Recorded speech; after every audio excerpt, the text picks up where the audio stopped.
दुनिया के सबसे बड़ी बीमारी का नाम है गुर्बत, गरीबी सबसे बड़ी बीमारी है दुनिया की। तभी तो मेरे रसूल ने कहा कि मुझे गरीब पसंद है। मेरे रसूल ने कहा कि जब गरीबों की मदद की जाए, उनकी इज्जतें की जाए, उनकी बेइज्जती ना होने देना।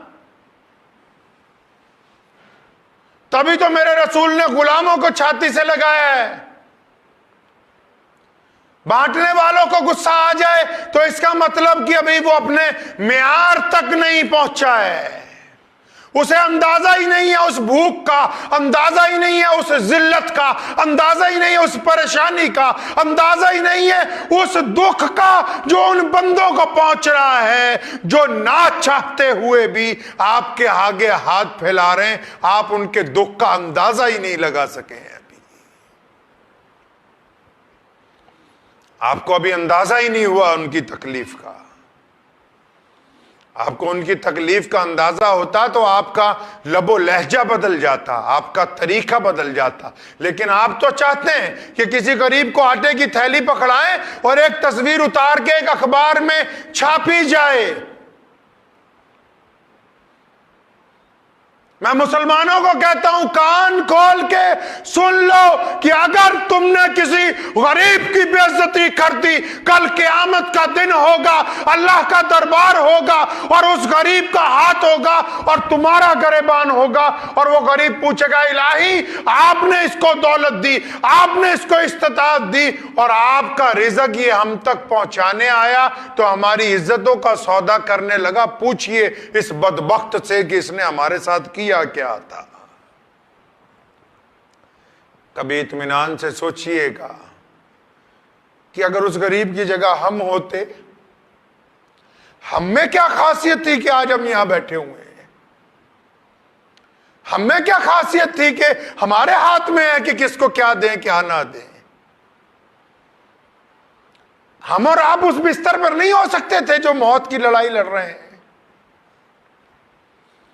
क्या हम उस घर में नहीं पैदा हो सकते थे जहां लोगों के पास बिछाने के लिए बिस्तर नहीं है। किस बात की अकड़ है, किस बात का गरूर है।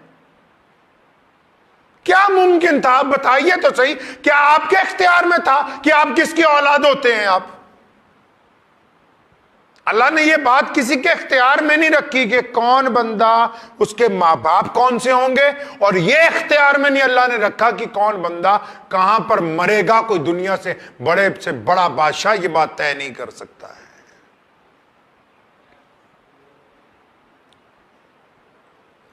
यह इख्तियार अल्लाह ने अपने पास रखा है। सोने रसूल ने हमें सिखाया है, फरमाया एक हाथ से देना है तो दूसरे हाथ को खबर नहीं होनी चाहिए। और रमजान करीम में इस मुकद्दस महीने में अम्मी आयशा रजी अल्लाह ताला ने फरमाती हैं कि मोहम्मद रसूलुल्लाह सल्लल्लाहु ताला अलैहि वसल्लम इतने फय्याज थे कि तेज हवा इतनी तेज नहीं चल सकती जितने मेरे रसूल सल्लल्लाहु ताला अलैहि वसल्लम लोगों को बांटते थे, लोगों के साथ फय्याजी करते थे।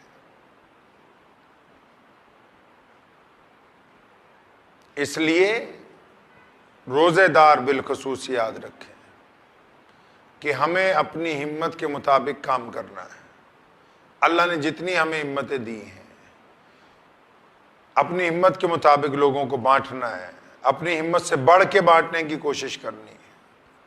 लेकिन जिनको दिया जा रहा है उनकी इज्जत नफ्स का बड़ा ख्याल करना है जी। जिनको दे रहे हैं उनकी बड़ी इज्जत का ख्याल करना है। रातों को छुप के जैसे इबादत की जाती है उस तरह इस इबादत को करना है। लोगों के दिलों को ठेस ना पहुंचे। आपने सुन लिया कि 4 बातें अल्लाह को नहीं पसंद। शराब वाले की तौबा नहीं पसंद। माँ बाप को क्यों, माँ बाप की नाफरमानी क्यों पसंद नहीं? क्योंकि अल्लाह ताला माँ बाप का दिल नहीं तोड़ता, वो देख सकते हैं। रिश्तेदारियां तोड़ने से मना किया, कीना रखने से मना किया। अल्लाह के नबी हज़रत मोहम्मद रसूलुल्लाह सल्लल्लाहु ताला अलैहि वसल्लम ने हुक्म फरमाया है ये हमें। कई लोग बीच में अपनी मर्जियां ढूंढते हैं इस्लाम में। अल्लाह के रसूल सल्लल्लाहु अलैहि वसल्लम ने आपकी राय नहीं ली, हुक्म फरमाया है। ये बीमारी से बचने के लिए सरकार बार बार आपकी राय नहीं ले रही, ऐलान करता है थानेदार आके दुकानें बंद करो, घरों के अंदर चले जाओ। आपके बात मिजाज के खिलाफ है, लेकिन सरकारी हुक्म है तो आप मान रहे हैं। मोहम्मद रसूलुल्लाह ने उन सब लोगों को हुक्म फरमाया जिनका मिजाज ठीक नहीं है। शरीयत ने हुक्म दिया है कि अपना मिजाज ठीक कर लो। अल्लाह तबारक व तआला को किसी इंसान की इबादत से कोई लेना देना नहीं है। दुनिया में बड़े बड़े तुर्रम खां आए, बड़े बड़े चले गए, लेकिन अल्लाह तबारक व तआला को वो लोग पसंद हैं जिन्होंने अल्लाह और उसके रसूल सल्लल्लाहु अलैहि वसल्लम की इत्तबा की है, अल्लाह और उसके रसूल से मोहब्बत की है, और अल्लाह और उसके रसूल से उन लोगों ने मोहब्बत की है जिन्होंने लोगों के साथ ईमानदारियां की हैं। एक सहाबी रसूल सल्लल्लाहु अलैहि वसल्लम है, घोड़ा खरीदने के लिए गए। अब जब घोड़ा खरीदने के लिए गए तो जो बंदा बेचने आया वो कम दाम बता रहा है, तो उसको कहने लगे भाई नहीं नहीं, तुम तो बहुत कम बता रहे हो, मैं और 100 दिनार ज्यादा दे दूं तो ले लोगे? कहने लगा जी हाँ ले लूंगा। तो बीच में जो दलाल होते हैं ना मंडी में, उसने कहा नहीं नहीं, आपको हो क्या गया, ज्यादा पैसे दे रहे हो, ये तो कम में देने के लिए तैयार है। फरमाया नहीं नहीं, ये घोड़ा ज्यादा कीमत का है, ये मुझे लगता है जानबूझ के कम कीमत में बेच रहा है, तुम पूछो इससे।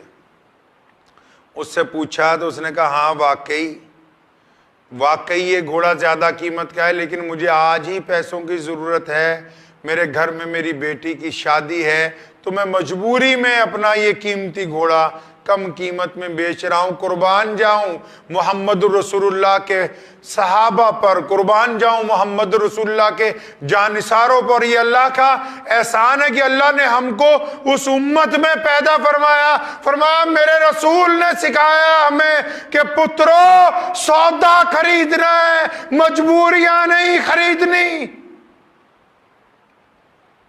सौदा खरीदना है, मजबूरियां नहीं खरीदनी। फरमाया हम इसकी मजबूरी नहीं खरीदेंगे। और आज लोग इस इंतजार में होते हैं कि मेरे पड़ोसी का बेड़ा गर्क हो तो इसकी मजबूरी में इसका मकान खरीदूंगा। लोग इस इंतजार में होते हैं कि फलां का बाप मर जाएगा, ये भाई आपस में लड़ेंगे तब इनकी प्रॉपर्टी खरीदेंगे। ये और होंगे जिनका मिजाज ऐसा होगा कि हम मजबूरियों में लोगों से सौदे करेंगे। अल्लाह उसके रसूल ने हमें सिखाया कि हम मजबूरियां नहीं खरीद